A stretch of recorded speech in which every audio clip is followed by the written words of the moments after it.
It's funny though, isn't it? Because not a great deal of social change occurs without anger. Anger can be quite sacred. I mean, think about it. Would you have been also angry if you were on the bus that Rosa Parks was on that day when she decided to refuse to move to the back? Would that have inconvenienced you? Would you have been annoyed that you were late for work? Would you have been sitting there thinking, fuck yeah, don't move to the back? Or would you have been like, oh, for fuck's sake, I've got to get somewhere. Like, why can't this bitch just move to the back and like sit in the right section? Come on, anger can be sacred. It can be righteous. It's fuel. Hi, Cherry Pies. Thank you for joining me. As many of you know, here on YouTube, over on Instagram and also Facebook, I've been vocal about my concern about what's happening in Gaza right now and more broadly in Palestine. I have also been, you know, as well as kind of sharing the voices of Palestinians on my Instagram stories, writing about what is happening from my own perspective. I've been protesting, I've been donating, I've been boycotting, I've been reading more and understanding even more than I ever have. And I've been supporting other creators in my industry who are speaking out. And so obviously there have been a massive range of comments that have come along with that kind of visibility and you know, being vocal. I'm receiving all sorts. And today what I thought I would do is I would address some of the comments here, some of the negative ones, some of the not so nice ones, some of the disapproving ones, some of the concerned comments, I guess. When I've received some of the comments that I'm going to be talking about, I have sometimes written quite lengthy replies to them, and I have screenshotted those replies and I've put them onto my Instagram stories. And the reason I do that is twofold. First of all, it's to try and help other people who might be receiving similar comments to understand how I personally deal with them and what I think, you know. And second of all, I do it because my hope is that some people will see those replies and they will witness what I have said in response, and they will refrain from leaving the same kind of comment. And if they don't want to, you know, hang out with me online anymore, then they will also take their leave of me. That's okay, because everything that I said in response is exactly what I think and it's exactly what I mean. But I think what I'd like to do at this point is just kind of leave an official response to each of these comments. And that's kind of what I see my YouTube channel as being, is my official body of work on the internet. And from now on, when I receive comments of this nature, I'm probably either going to direct people to the point on this video that is relevant to the comment that they made, or I'm just going to block them. I'm just going to block them and delete them, guys. I think the block button is going to become my friend a lot more, because at this point, with what's happening, you know, I'm tired of responding to these comments. I'm tired of trying to state my case over and over again. I think it detracts from what it is that I'm trying to do that I think is important.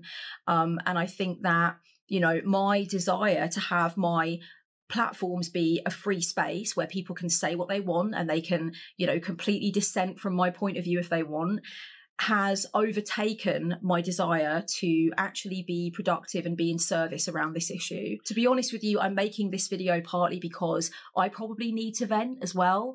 My main area of focus when thinking about anything related to Palestine right now is really mostly on educating myself, understanding what I can do, finding out when the next protest is, organising with my friends, and really speaking out in my own voice about how I feel and how it's affecting me. I'm trying to be there for my audience who are feeling the same way, and trying to be there for other creators who have the same mentality as me. However, today, if you will forgive me, I'm going to make this video, which is really not that much to do with any of that. It's more to do with allowing me to have a bit of a vent and a rant and a moan and an explain as well. I'm going to try not to make it like super angry. Even though at times when I've received these comments, I am super angry. And some of the things that I've responded to on this, I will say probably exhibit quite a harsh delivery from me, and maybe some quite intense wording or some intense kind of responses. And I think what's really important for people to remember when they see me or anyone else responding in an angry way or in a very kind of like clipped way is that when we're receiving these comments, we are often receiving them and reading them in our notifications at the exact same time that we are seeing things coming up on our feed that are telling us in real time what is happening in Gaza and the West Bank. So the difficulty is that you know, because it's a cause that's very close to my heart, because I am concerned every single day, I'm reacting to these comments telling me to shut up, telling me that I'm, you know, all these things that I'm going to get into. Okay, believe me, you're about to hear what people have been saying. I'm reacting to those comments at the same time that I am experiencing images that, you know, none of us should ever have to experience. Like, this shit just should not be happening. Updates about things that are grotesquely unfair and inhumane and terrifying, and they're going on a daily basis, using the money that we give to the government. And as a result of that, I think it can get a little bit like hairy in terms of my mood around this. I do. And I think that is something that's happening to a lot of people. So I do want to sort of like get my views out here and then have that be done. You know, I don't want to keep having these kinds of conversations. Seeing negative or dismissive comments mixed in with imagery of death and injury, it can be hard, you know, so I'm going to give myself this grace and be able to kind of like talk this out with you guys.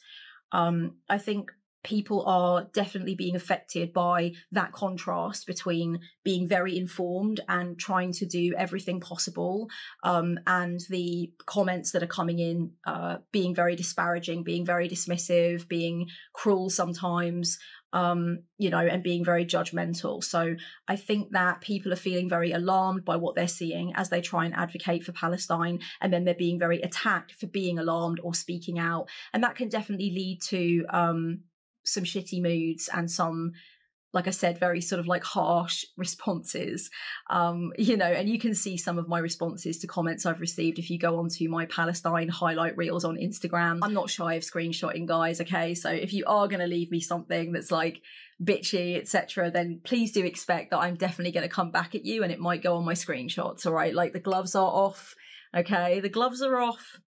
For me, with my particular outlook on life, it has always been the case that the spiritual and the political live together, okay?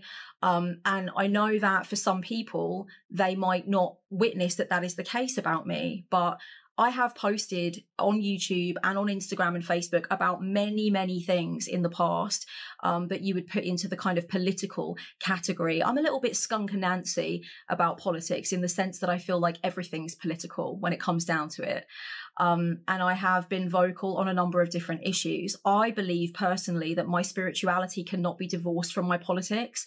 And so I think that this video is an intensely spiritual video in a way that a lot of people might not think. But, you know, if you're at all curious about anything that I've been faced with in terms of comments from people and what I have to respond with, then stick around and let's go through them together. I forgot the charger for my laptop, and I am in Gloucester, so I'm quite a long way from home. So I hand wrote my notes for this video, okay?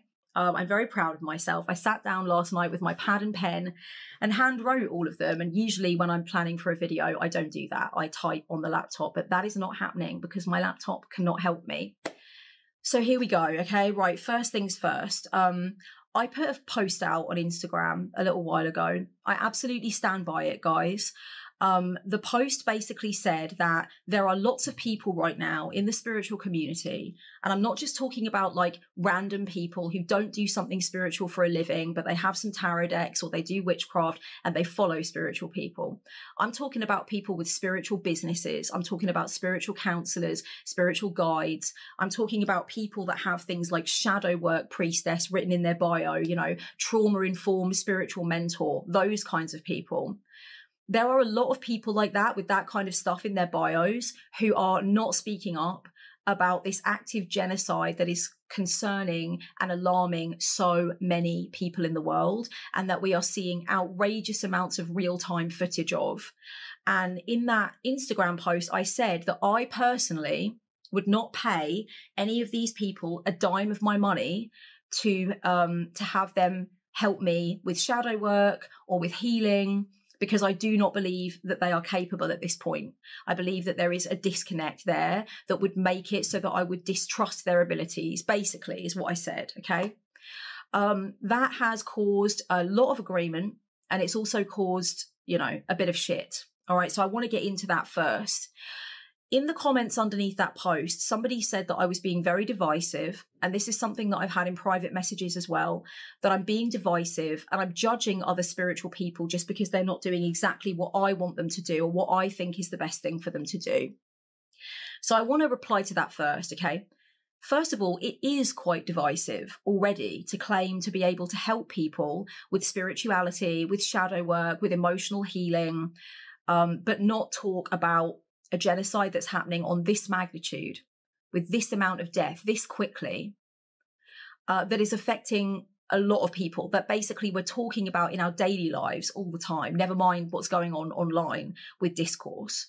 I think that there is a disconnect. You can't expect to have a public platform based on your ability to be able to teach shadow work or to be able to help heal others and the planet and the wider collective. You can't talk about things like love and light and positivity and spiritual tools to help with any of that stuff and not expect critique if you don't speak up about something that's happening like this. All right. No one expects spiritual people to completely divert all of their content, everything they're doing, to talk about every single thing that happens in the news. All right. But I think we all know, we know in our bones, we know in our water that there is something about this that really needs to be spoken about and that it's connected to other forms of injustice that are going on in other places in the world. You know, it is a portal through which we all can discuss more how we're going to do our collective work and what spirituality means if it doesn't stand for justice and if it doesn't even stand for vocalizing a modicum of care for people, you know, in other parts of the world, going through other things that we may not relate to, that we may not understand.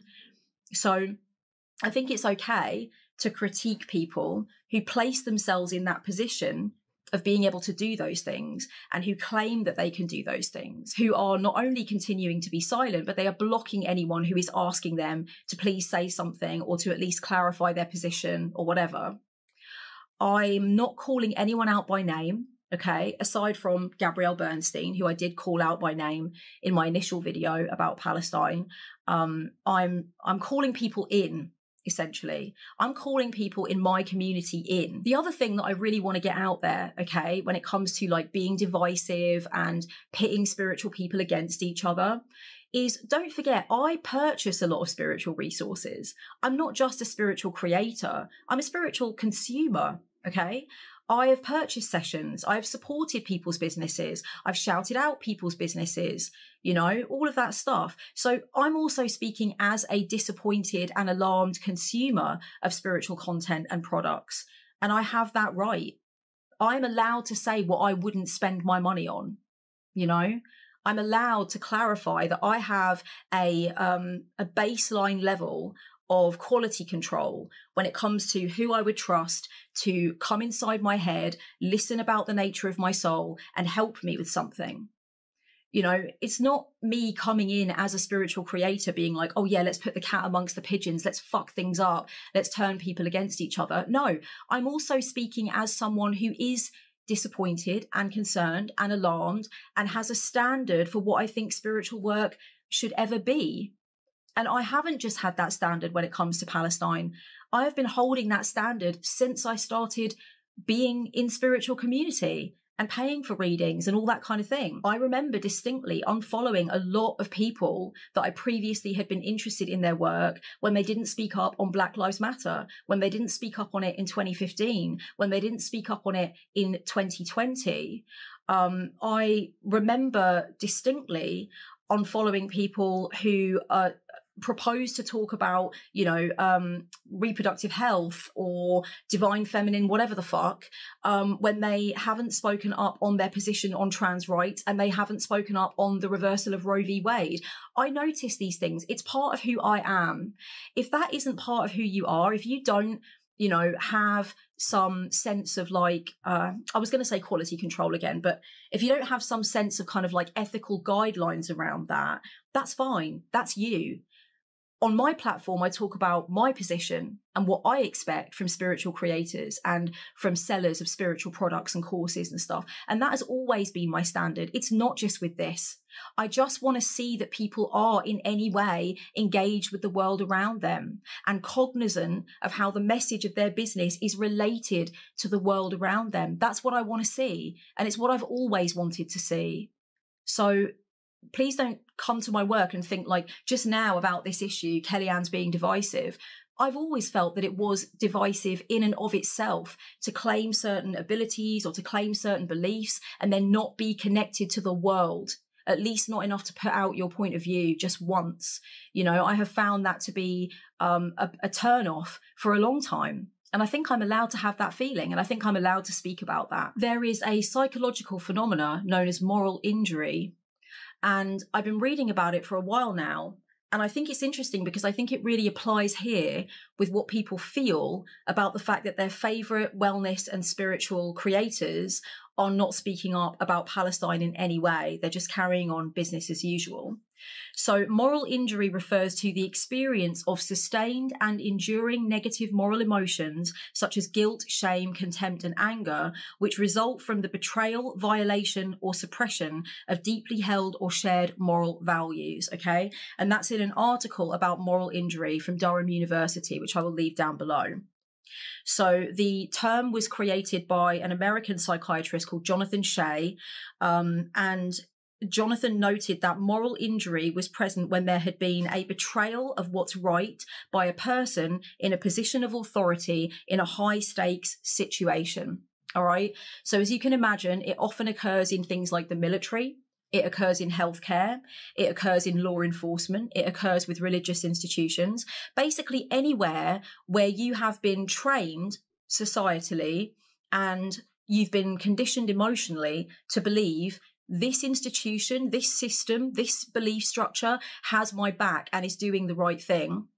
Anytime you find yourself in a position where that institution or that organization or that group have done something abhorrent, they have failed to speak out or they've failed to do something, right? So it says in this article, while moral injury can occur alongside PTSD, it is distinctly different as it is not our body or mind's reaction to traumatic stress, but is centered around a deep moral disquiet about our individual and collective actions, inactions, and core values. So when you have moral injury, you're basically looking at something that you used to believe in, that you thought was good, that you thought made sense, and you're looking at large aspects of that particular group or institution not doing something that is the right thing to do, that is in many ways the least that they could do. You know, lots of people who go into the police force believing that they're doing something for good and they're going to be a force for good will experience moral injury when they find that their superiors are, you know, into corruption, for example, doing things they shouldn't be doing and hiding behind the blue wall of silence.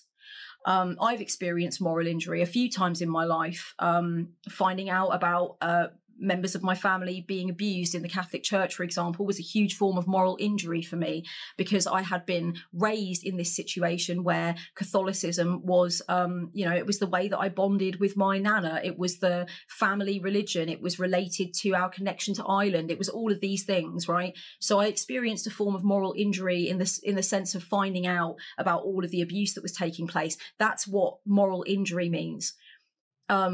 Ironically enough, I've watched a lot of documentaries over time about the IDF and people coming out of their time in the IDF with moral injury. You can see many interviews. You know, there's one in particular about female members of the IDF, and they are talking about their time in the IDF and how they realized during their time there that it was like, you know, morally antithetical to everything that they'd been taught that it means to be Israeli and to be in the IDF and all that stuff, right? So I think that that's coming up now. I think that that is why there is so much discussion now. And there is, okay, maybe you're not seeing it, but there is on my timeline a lot of discussion about like spiritual community not speaking up, not wanting to be a part of this, not wanting to say anything. And people are feeling very disheartened by that, and they're feeling kind of scared by that. So it's okay if you don't need your spiritual peers and teachers to speak up. But I think it's also okay if you do need that. If you're one of those people like me who feels that they do need that, that's okay. You're allowed to have that feeling, and don't let anyone shame you out of having that feeling. I want to talk a little bit about what spiritual like leaders and teachers and mentors should be doing. You know, ideally, they should be letting you know their position. They ask you to spend money on them to help you with your mind, with your life, with your issues, with your spiritual path. The least they could do is state their position for you so that you understand who you're working with and what it is that they think about certain things, you know, just as it was with the discussion that came up around this with the big wave of BLM protests and discussion. Which is also still, by the way, vitally fucking important. There's a lot to be done there, of course. So I think that is good to do. I think inspiring you to take action and letting you know how you can take action is good. Helping you process feelings that you're having about what's going on and being bewildered with you. It's okay for people that have placed themselves in a position of any kind of spiritual authority to be bewildered with you, you know? I think that saying the words Palestine and genocide is important, rather than just kind of skirting around it with things like, there's a lot going on in the world at the moment, so here's a meditation for you. Okay, but that's not addressing the issues, you know? Sharing Palestinian voices on stories on Instagram, for example, is good. Talking in their own voice about what they feel is good. Incorporating their discipline as well when they're speaking with their own voice. I know that I've incorporated tarot and my spiritual beliefs and my work into the way that I speak about what is happening. Raising up other voices in the spiritual community, actively supporting those in the spiritual community who are speaking up or doing fundraisers or any of that stuff. And I think another thing it's good for spiritual teachers and leaders and mentors to do is to post other stuff as well. It's okay if not every single post or every single video or whatever is about this, or about anything else that's going on in the wider collective. Like, you're still allowed to be who you are aside from this. No one's asking anyone to like reshape their entire fucking business around this. Why are so many spiritual, you know, readers and astrologers and wellness people and yoga people, why are they silent? I wrote some notes about this as well. I put here, they don't want to receive the kinds of comments that I'm going to be talking about in this video. You know, they definitely would like an easy life. That could definitely be a reason. They don't feel that it's their place. They don't feel like they know enough, you know. They don't know what to say. They don't know what would be helpful. They just can't like figure it out. They don't think it makes a difference, you know, and it absolutely does make a difference. It helps other people to feel witnessed and heard and supported in their advocacy. And it lifts up the whole meaning of what spiritual work and spiritual teaching is. They believe what is happening is okay. And look, in the absence of any statement from them, we have to believe that that could be a possibility, that they believe that what is happening in Gaza right now is okay. They believe that these images of rows of dead fucking babies, dead children, is okay by them. In the absence of a statement, don't assume for a fucking second that people are just going to assume the best of you, because they will not. You know, so that's certainly a factor. They're not looking at the news. That's a really big thing in the spiritual community. Let's face it, and I've spoken about this on my channel several times before, that I do not believe that the most ideal form of spiritual practice is to be completely devoid of any understanding of anything that is going on, that you could get involved in, that you could call your representatives about, that you could donate to. I don't think it's healthy. I think it can be healthy for short stretches of time, to take breaks from understanding what's happening in the collective of humanity. But I think as a baseline everyday goal to just avoid news, it's never what I'm going to be teaching over here. It's never what I'm going to be suggesting. And maybe they don't want to be seen as political. And if that is the case, then they will not have spoken up about Black rights. They will not have spoken up about trans rights. They will not have spoken up for reproductive rights during the overturning of Roe v. Wade. You will notice that there is a pattern that they have not said anything about anything. And again, if that's okay by you, that's fine. It's not okay by me in terms of who I engage with and who I spend my money on. So again, I think I'm allowed to say that. I've had a few comments telling me that I just seem really angry now. You know, people saying, I used to love your work and I used to really enjoy what you put out, but like, you just seem really angry in the last couple of months. You know, I just can't can't resonate with you. Is it inconvenient for you, you know, that I'm very animated? Does it upset your nervous system to see that I'm invested in something and I am very stressed about something? It's funny though, isn't it? Because not a great deal of social change occurs without anger. Anger can be quite sacred. I mean, think about it. Would you have been also angry if you were on the bus that Rosa Parks was on that day when she decided to refuse to move to the back? Would that have inconvenienced you? Would you have been annoyed that you were late for work? Would you have been sitting there thinking, fuck yeah, don't move to the back? Or would you have been like, oh, for fuck's sake, I've got to get somewhere. Like, why can't this bitch just move to the back and like sit in the right section? Come on, anger can be sacred. It can be righteous. It's fuel. There's nothing inherently bad about anger as long as it's channeled directly, as long as it's understood, as long as we attach it to action where possible. You know, I believe anger can be sacred. And P.S. as well, what else needs to happen? What else needs to happen in Gaza before I get to be angry? You know, what about what needs to happen before you get angry?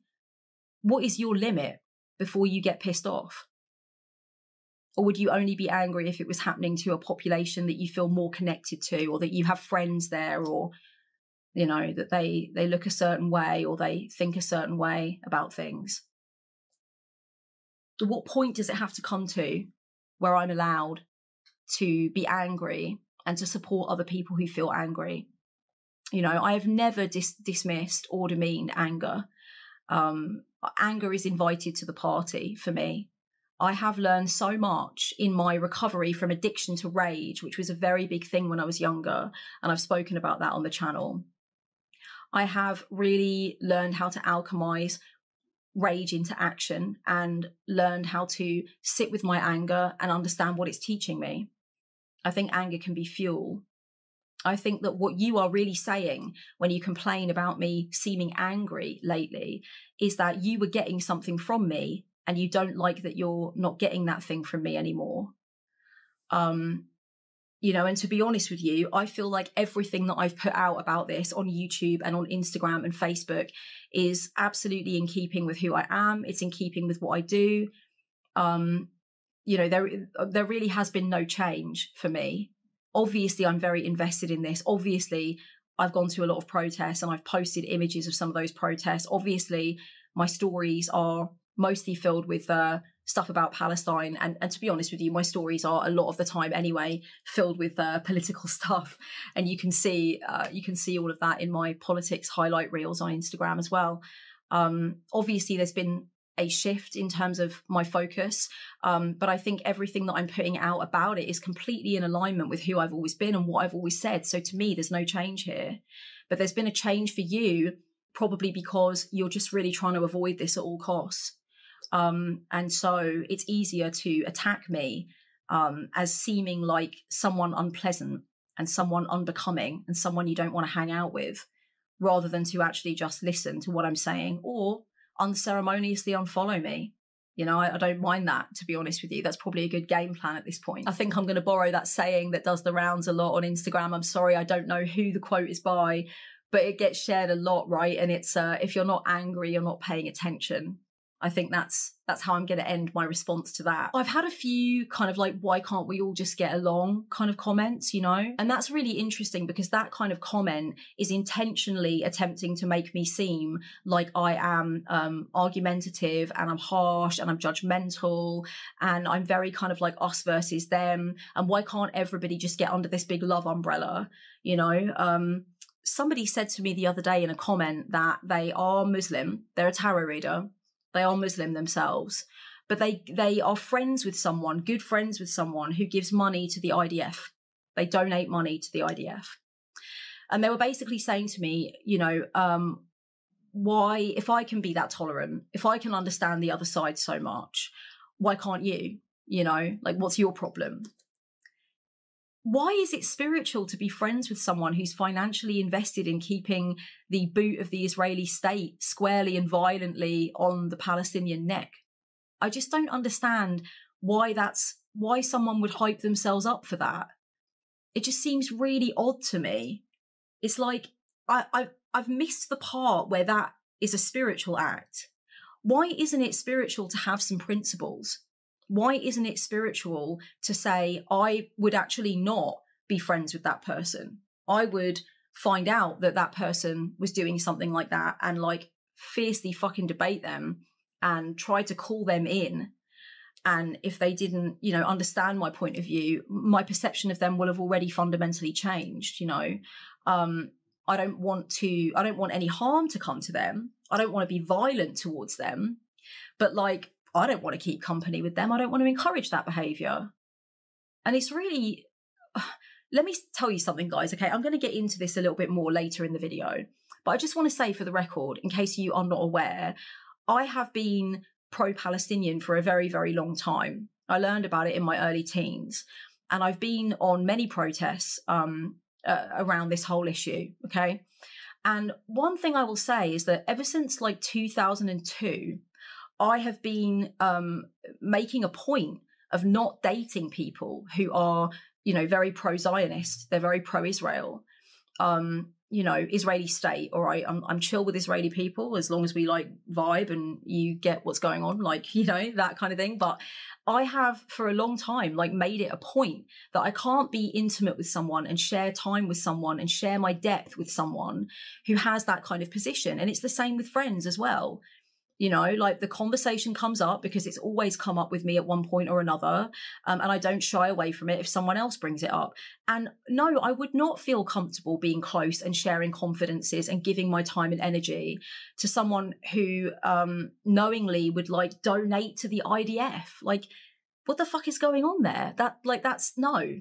I don't think that's unspiritual. Why is it spiritual to continue to remain closely connected to someone who harms people, who advocates unmitigated violence against people?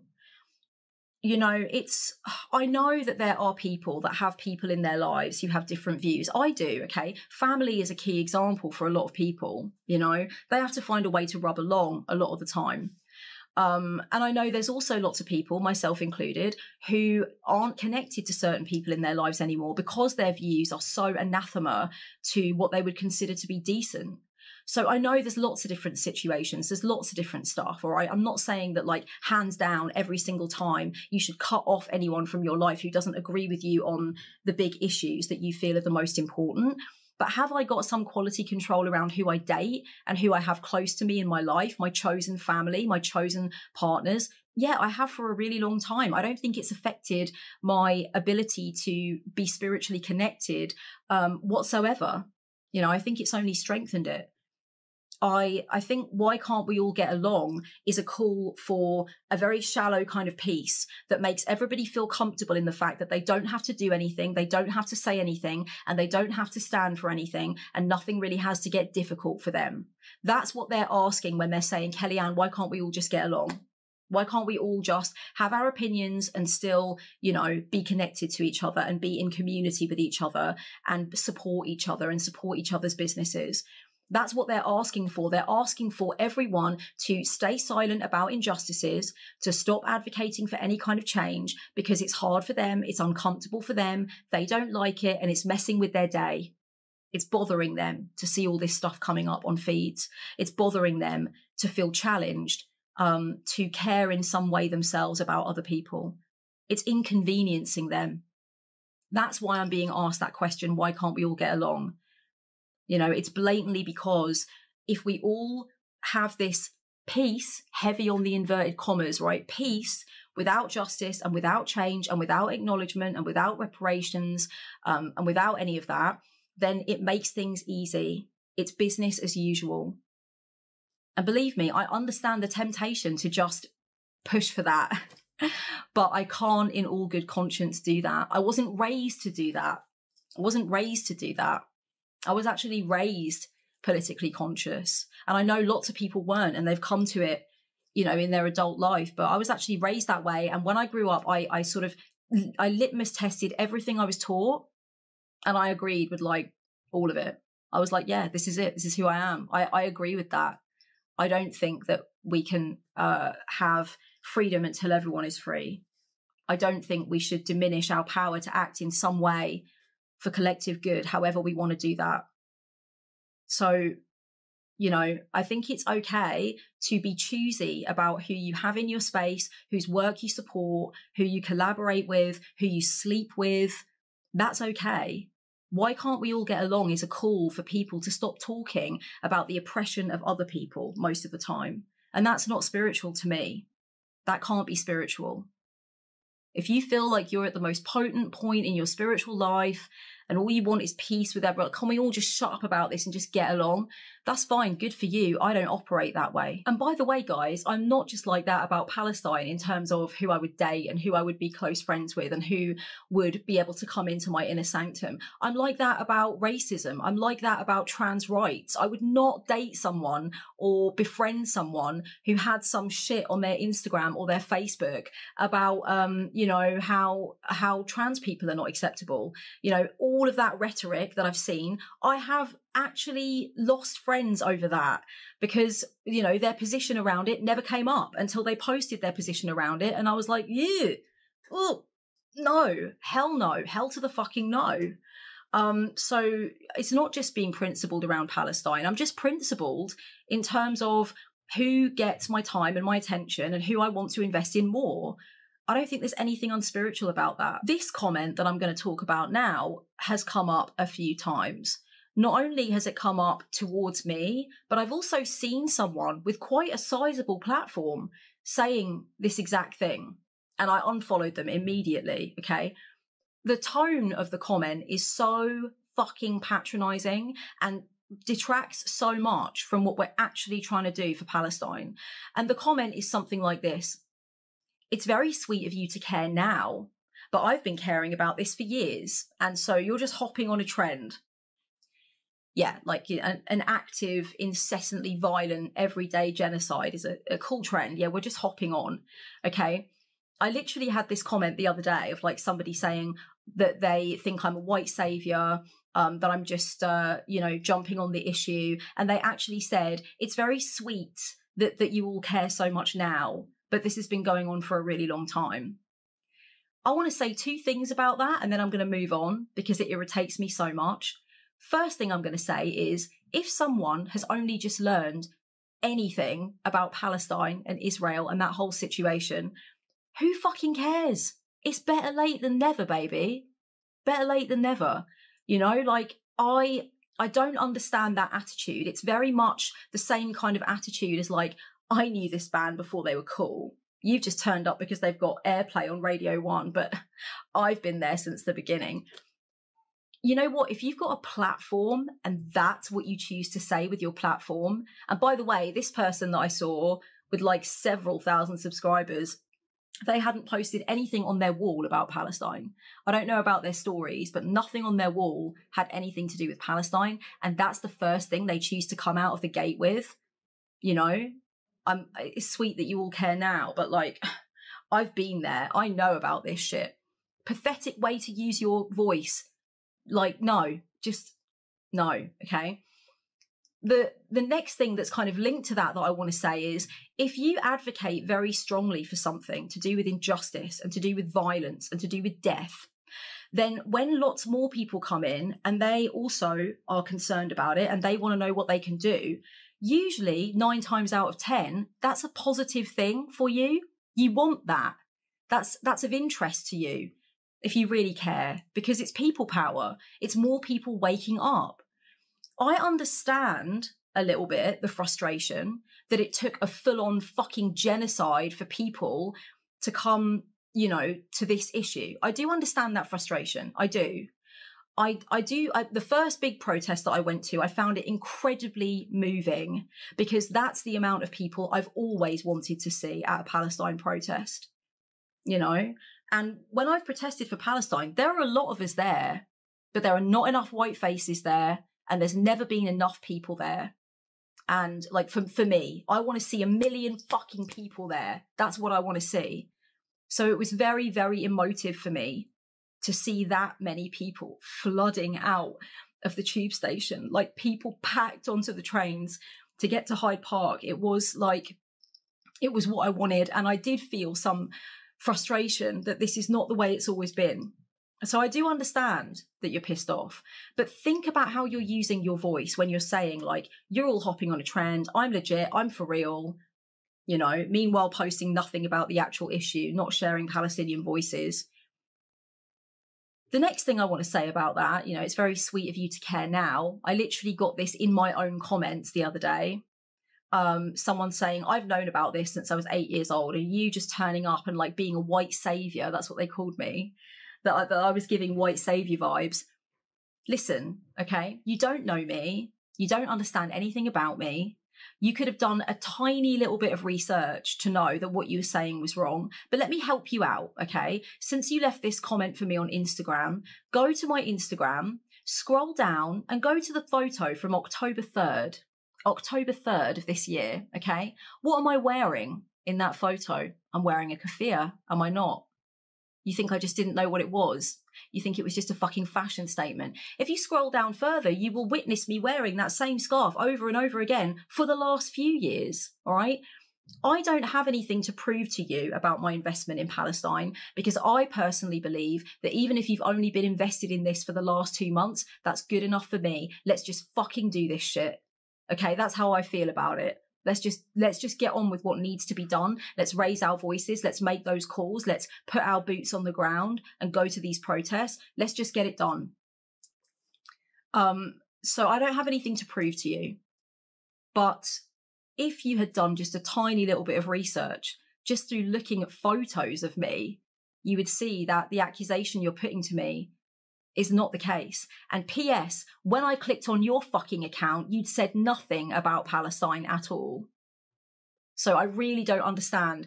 It's very confusing when people come out with this kind of very hefty statement of like, I have known about this before and I have cared about it and I don't like this bandwagon jumping.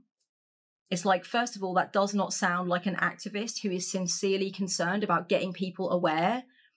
You know, like, we want people aware. We need people aware. That's the whole point. Second of all, do yourself a favor before you leave me a comment like that and do something to exhibit your at least your point of view. If not, alerting people to a fundraiser or telling people where to protest or sharing Palestinian voices on the ground, sharing the voices of people in press vests, risking their lives right now on the ground so that at least history will remember them. Do something, because it's embarrassing for you when you come up with this kind of comment. It's so short-sighted and it's so weird.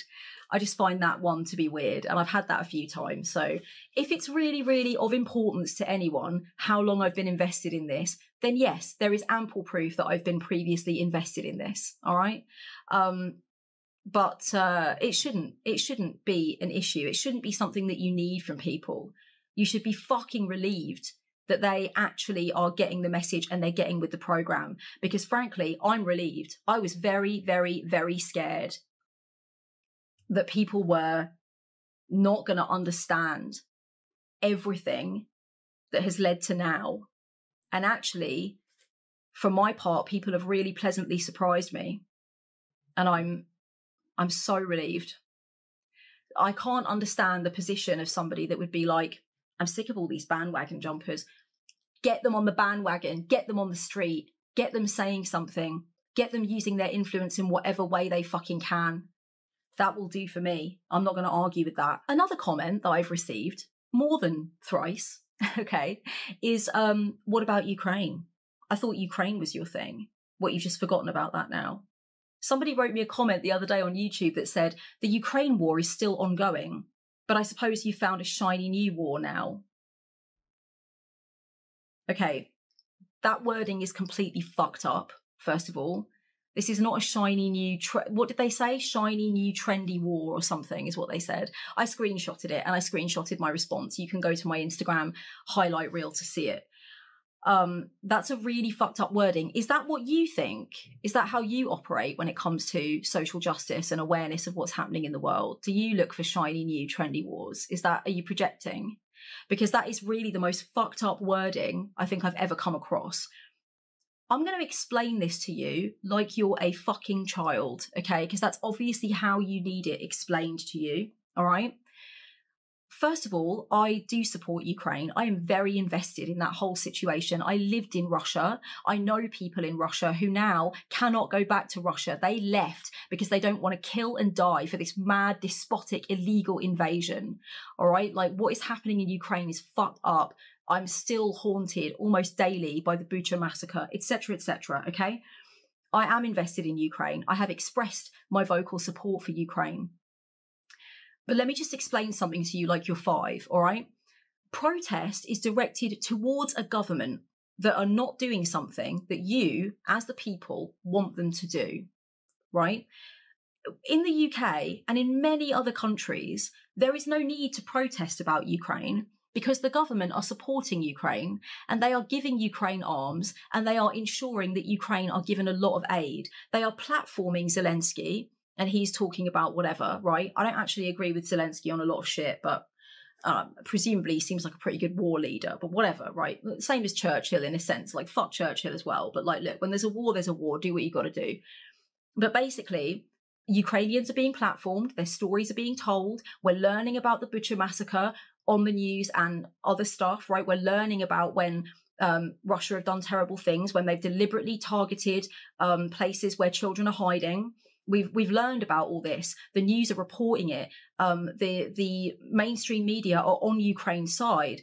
The government are using some of our tax money to help Ukraine. That is why there are not protests and mad outcries all the time about Ukraine. That is why you're not seeing people on the street with signs saying help Ukraine, free Ukraine, etc. Because protest is for a reason. It's not just for caprice, my love, okay? It is to get the government to fucking pay attention to something that they're doing that is completely against your will and that you do not agree with. It's demonstrating to them that if they're going to do something like this, we're not going to sit silent while they do it. It's making a fucking point with your bodies on the street. That's why that's happening. It's not because people don't give a fuck about Ukraine anymore. And can I just end my response to this comment, this absurd comment that I receive, by saying that it is possible to care about multiple things at the same time.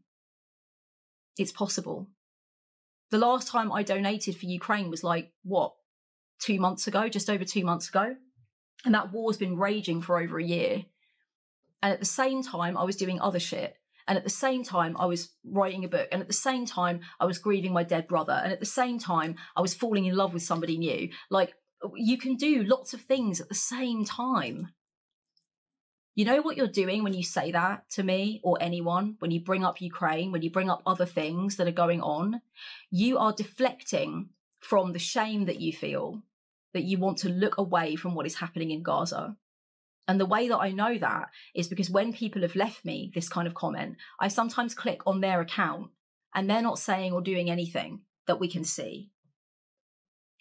You know, so to me, but, you know, to all accounts, like, they haven't said or done much on anything, really, you know, politically speaking. So that's what that is. It's a deflection. It's very unfortunate because even if somebody is a single issue activist, even if the only thing they care about is Palestine, even if they only do anything about that, they only protest around that, they only donate around that, it's still a really important issue, isn't it? So why would you come in and point to other issues and do your whataboutism bit? What about this? What about this? You obviously don't care about this. So if someone's a single issue activist, like, at least the issue that they're talking about is vitally important. So let them have at it. Let them carry on. You know, there are issues with single issue activism. There are problems with it. For example, if you only advocate for, you know, rights for animals, if you're a vegan activist, but you won't speak up about things going on in other spheres, you know, with humans on the planet, I think that can be really problematic. Yeah, definitely. As a vegan myself, I have some opinions on that. But at the end of the day, when you are deflecting from discussion and discourse around Palestine to point to Ukraine, you're also just missing the point of what protest even is. And I can't believe that you would get all the way to adulthood to leave me a big, long comment on YouTube. This is the last person that said it the other day, and I screenshotted the fuck out of it. I can't believe you would get all the way to the age where you could write that much and come off so childish. There is a reason why we're not mobilizing in the same way for Ukraine. It's because the government are doing what the fuck it is that most people want them to do. And we are seeing the stories out of Ukraine. We are learning about it. We are being given access to it via the mainstream news. The public are not being tricked and twisted into believing a false narrative. All of those things are going on with Palestine. Public are being tricked. Mainstream news isn't reporting it correctly. You know, like, it's an unjust, illegal, genocidal attack with far-reaching consequences due to collective punishment. Like, all of this stuff that's not being reported fairly. I've seen the reporting on Channel 4 News and BBC News in this country about Ukraine. It's the reporting I pretty much want to see. Yeah, it's fair. It's fair. It discusses the plight accurately. I'm protesting about Palestine because that isn't fucking happening. You know, and I think we all know, without me having to say it, what the fucking difference is when it comes to Palestine. I think we all know. Sorry, guys. I knew I was going to get a bit angry with that one because I have a really close friend who's Ukrainian, and like, I have sat up with him like many nights talking about this. And so it's very, very close to me. And like I said, I have friends who are Russian who have had to flee to get away from being drafted. And they now don't know when they're going to be able to go home. And you know, there's people risking arrest in Russia right now for speaking out against that war. And it's very, very stressful. So like, the fact that I could be accused of not caring about that just because someone doesn't understand the basic premise of what protest is for is just like, I'm sorry, but I just had to like get that out because what the fuck? I've had people saying that, you know, people react to stuff like this in all kinds of ways, Kellyanne. They don't necessarily need to use social media. It's not the only way. It's not even a good way. Social media is the least effective thing. That's what people say to me. And it's kind of crazy to me because social media is so important. And I posted about this on my Instagram too. The fact that when you're an activist for any cause, social media is a godsend. It is a godsend. Like, it's so great the way that it works and the way that it mobilizes and educates more and more people. So it's only people that aren't actually activists for anything that would say something as nonsensical as social media isn't important, you know? And very often it's attached to something like, I don't post on social media, but I'm doing something for real. That doesn't make sense because anyone who's doing something for real, and I said this in my Palestine video or whichever video it was, I said that like anyone who's doing something for real, it should really, really want to voice it so other people can do it, so that you can raise awareness. So it makes no sense, right? Posting on social media is vitally important. Social media advocacy is minimum effort, maximum result, guys. And people avoid it not because they think it's not important or not effective, but because they're afraid. Whenever someone says to you, social media doesn't do anything anyway, they're either not thinking with common sense or they are afraid. And so they're trying to make you feel like whatever you're doing for advocacy online is not worthwhile. The reason that so many people know where to turn up for a protest on Palestine is because of accounts like Palestine Solidarity Campaign, you know, Palestine Youth Movement, all of these places posting about it, letting you know the route, etc. Like, it makes no sense at all unless your activism is supposed to be covert and you're doing something that people shouldn't know about, right? It makes no sense at all to say social media doesn't matter or it's not important. I think maybe you can argue for sure that only posting about stuff on social media and not doing the other steps that those posts are advising that you do is slacktivism, you know, if you want to call it that. You could say that. But I do think also that the people who are posting something about it online are the most likely to be doing the other shit as well. If you're coming into my comments and saying social media doesn't do anything, it doesn't count, it's not real activism, I'm doing something much more important, I'm like really doing something, I'm probably not actually going to believe you if you haven't posted anything about Palestine, because if you are an activist for any cause, you know the value of social media. You know it. There is another reason And you have to grapple with that reason and let me do what the fuck it is I need to do. And anyone can do what they want to do. It's fine. Anyone can. But let me tell you right now, if you run a spiritual business, if you run a business that is around like emotional healing and spiritual, development, personal growth, inner work, any of that stuff, if you talk about shadow work, if you talk about any of those things, but you do not post about anything going on in the world that is unjust or scary or violent, that we can do something about, you are likely to lose some support because you're coming across as unfeeling and out of touch. And you are coming across at the moment as being potentially in support of genocide. So that's not something that I'm doing to you. That's something that's just happening to you. And it's not my fault. It's not my fault and it's not my problem, you know? And I feel like people that say social media isn't the only way to react, social media isn't even important. Again, as with the last comment about Ukraine, it's someone that hasn't really thunk it all the way through, isn't it? You know, so many social movements have gained so much traction through people understanding where to go, what to do, and being able to really listen to the people that are going through it as well and raising up their voices. Before social media, we couldn't do that. Come on, think about it. Just think about it for 5 minutes. That's all I'm saying. I've had a comment telling me that I am now talking over Palestinian voices and that my white voice, shouldn't be drowning out the voices of Palestinians. First of all, the person that left me this comment has posted absolutely no Palestinian voices on their Instagram feed or in their stories. I went and checked because that's the first thing you would do, right? If you were accused of speaking over Palestinian voices. The advice that Palestinian activists give is to use your own voice, to yes, repost, yes, definitely share, yes, inform people, but it's also really good to use your own voice. And I've taken that advice very much on board. So that's actually the advice that we are receiving, in the same way as with the last comment about social media. It's really interesting that people say social media doesn't help, because if they were listening to Palestinian voices, they would know that Palestinians themselves are asking us over and over again to share their experiences and teach and help our communities to understand. And like I said in a previous video, I can't remember if it was the video about silence and genocide or if it was the vlog that I made in Brighton. But in one of those two videos, I said there is a reason that lots and lots of these videos are done in English, not in Arabic. There is a reason. It's so we can share it and it will be more widely accepted and understood, and people will pay attention faster without having to read subtitles or whatever. That's why that's happening. It's for us, So when it comes to the idea of me talking over Palestinians, first of all, I share Palestinian stories and posts every single day on my Instagram stories.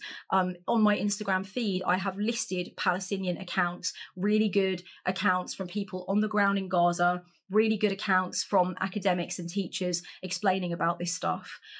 So there is no way you can say that I'm silencing Palestinian voices, and I would never want to do that. I have waited years. I have waited years for people to want to fucking listen to Palestinian voices. It's meant so much to me for such a long time.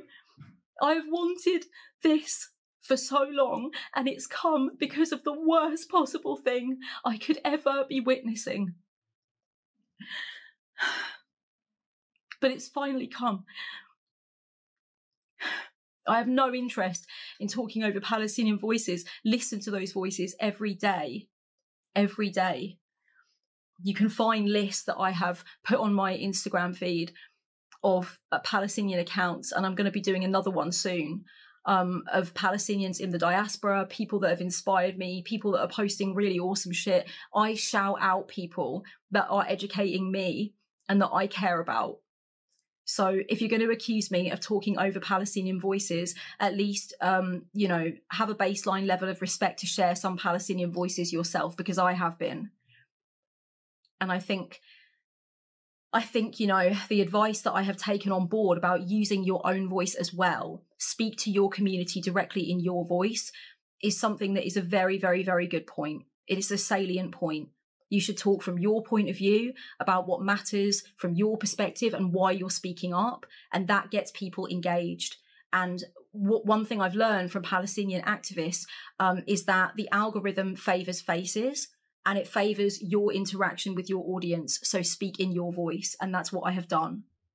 So that's why I've done that, in case you were wondering. I have received a comment or two saying to me that because I'm British, I have no right to say anything anyway about this because it was a British government that started the whole thing in the first place.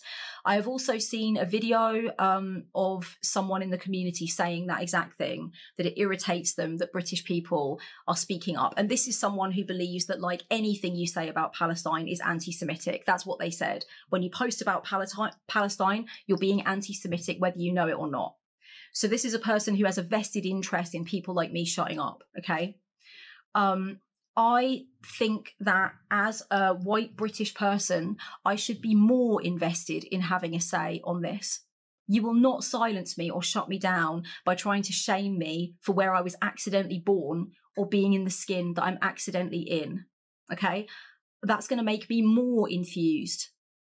A lot of the activists that I value so much in the community that have spoken out on various things are speaking about things that have happened in their own country and oppression and injustice and inequality that takes place on their own streets. And they're particularly impassioned by it because they witness their privilege in the situation, and therefore they must speak out. They feel they have a moral duty to do so. Okay. Yes, British people are very invested in this. Yes, we are taking to the streets in our thousands and thousands. And it is partly exactly because of the history of the development of the state of Israel and the oppression of the Palestinian people. It is because of it, not in spite of it. And I want to say something to anybody out there who feels shamed.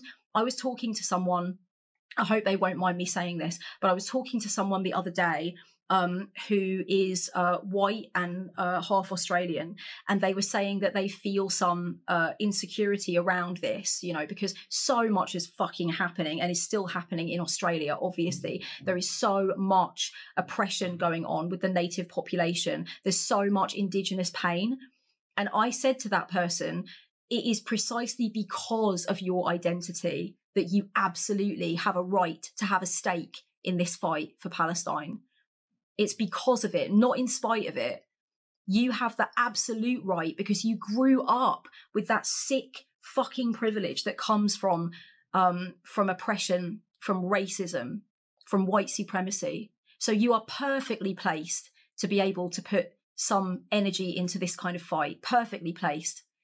And it's beautiful, actually, that you would feel in your heart that feeling of like, who am I? I've benefited from this kind of shit. This kind of shit has always bothered me precisely because I was born into the problem, you know? That's actually a really beautiful thing that you feel that sensitivity, but don't let it stop you. Let it fuel you. Let it be your fuel. There is so much shit that I've spoken out about politically and taken action for politically precisely because I am white British, because I am. And therefore I feel I have a moral duty to witness what I was born into, what the accident of my birth has taken from me and given to me, in terms of the idea that I even have to call it a privilege, you know, in a sense that other people, that my life was built on the backs of countless other people. I come from a country that is stained with the blood of empire and whose governments have made so many wrong turns and wrong decisions and done so many disgusting things. You think that doesn't motivate me? That's a motivation to me. It's never going to intimidate me for you to be like, well, British people speaking up about Palestine, awkward. No, it's not. It's fucking appropriate. It is appropriate. We should do nothing but at this point in history. It's owed. It's fucking owed. You know, I cannot be held accountable for what governments did in the past just by virtue of how I've been born and where I've been born, but I sure as shit can be responsible for what the fuck happens next. I can be responsible for what I do in this moment. And history will judge us on this moment. So excuse me while I'm trying to be on the right side of it, okay? But you thought you did something there.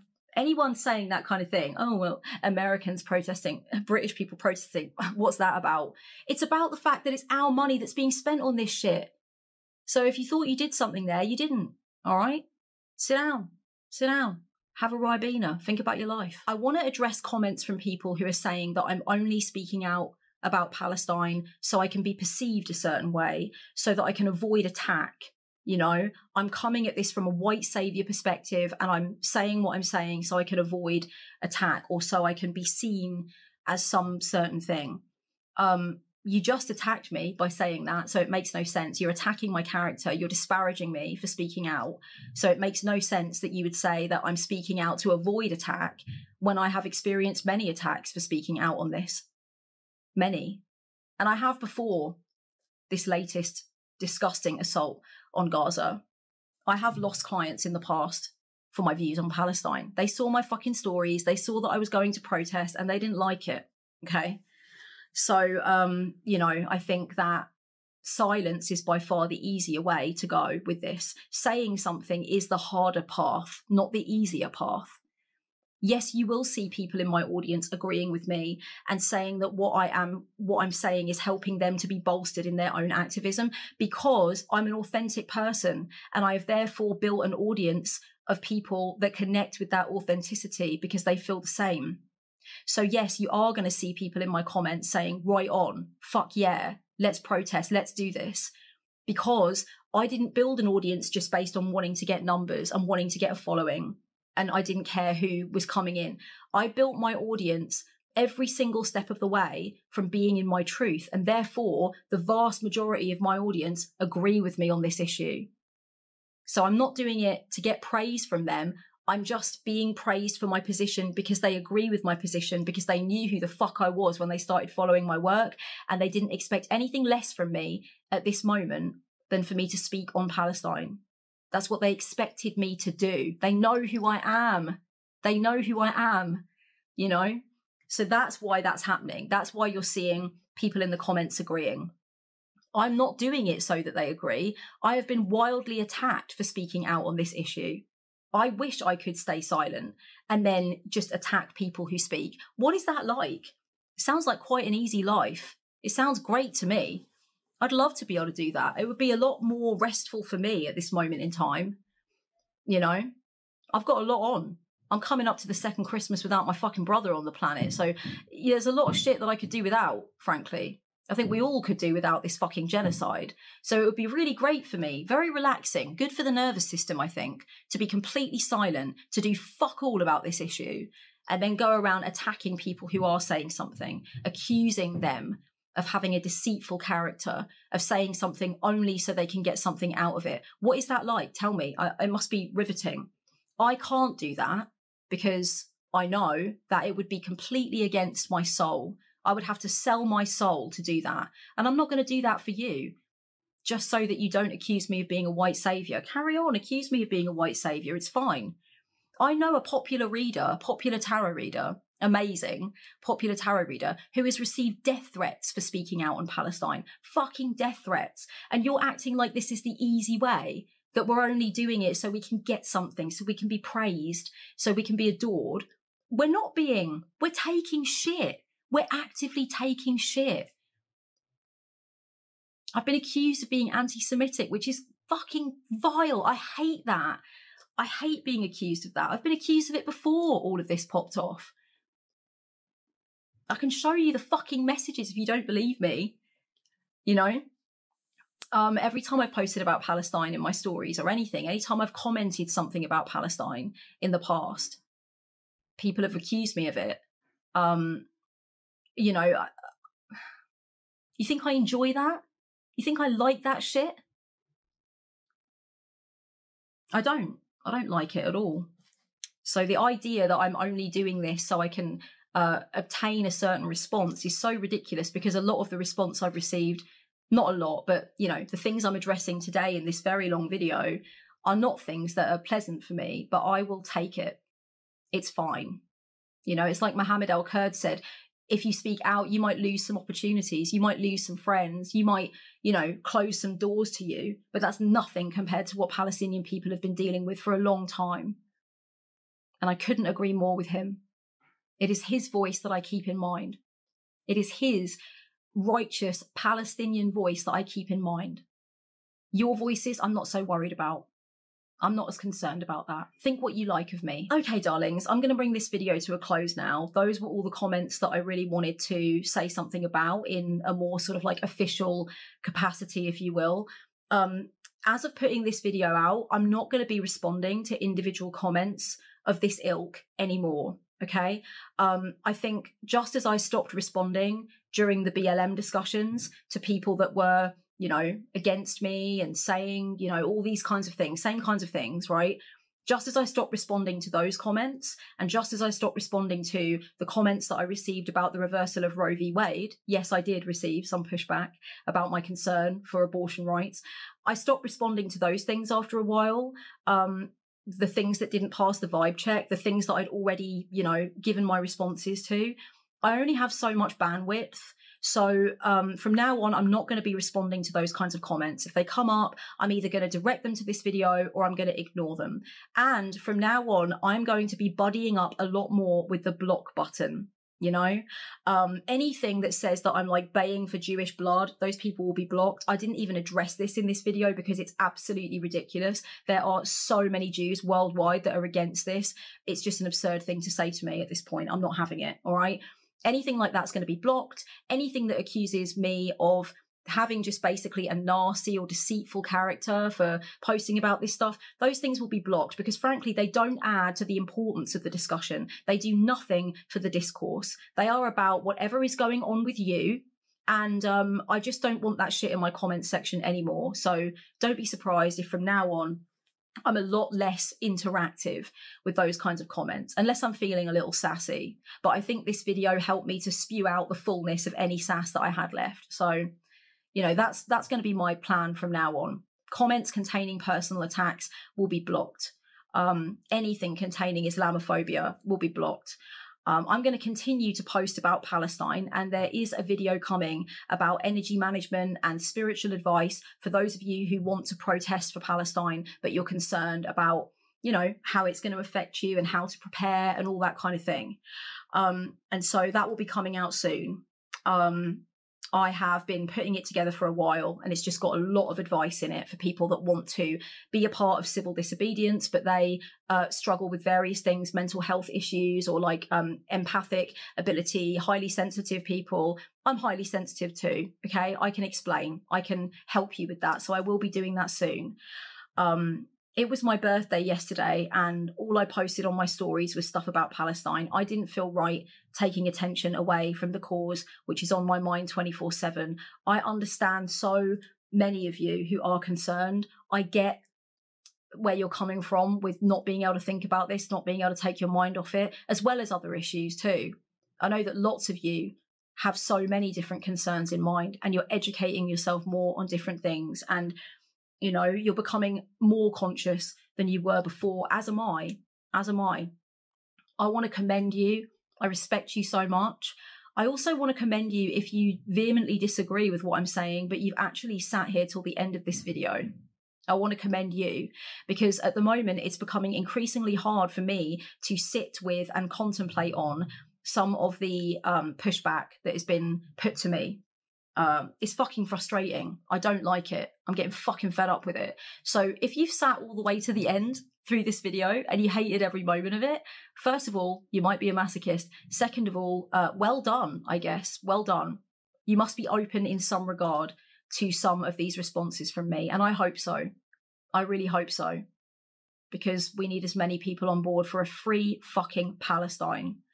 Much love. Blessed be. And I will speak to you again soon.